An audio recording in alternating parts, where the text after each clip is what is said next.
Bukod sa ating mga atletang Pilipino, humahataw din sa pandaigdigang entablado ang ating mga estudyante sa larangan ng agham at mathematics. Ito yung tinatawag natin mga STEM subject. STEM dahil Science, Technology, Engineering, and Mathematics. Meron tayong mga medalist sa International Astronomy and Astrophysics Olympiad, ginanap naman sa Brazil. Nanalo yung mga estudyante ng Philippine Science High School. International Nuclear Science Olympiad, meron naman tayong ginto. 56 International Chemistry Olympiad na ginawa sa Riyadh. Bronze medal naman tayo. ASEAN plus 3 Junior Science Odyssey sa Cambodia. Gold, silver, and bronze medal ang ating nakuha. At ang Singapore International Math Olympiad Challenge, kung saan 2 ginto ng mga medalya ang inuwi natin.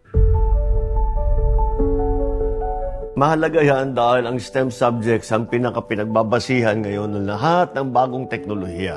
Alam naman natin na ang lahat ng buhay natin ay dumadami ang involvement ng mga bagong teknolohiya. Para magamit natin yung mga bagong teknolohiya na yan, kailangan ay sanay na sanay tayo, nakakaunawa tayo sa scientific studies o saka sa mathematics. Para tayo ay makikilahok sa bagong ekonomiya ng buong mundo. Sa isang bagong Pilipinas, patuloy ang pagpapatatag ng pundasyon para sa siyensya at teknolohiya. Patuloy ang inobasyon dahil kaalaman ang ating sandata tungo sa isang maunlad at makabagong Pilipinas.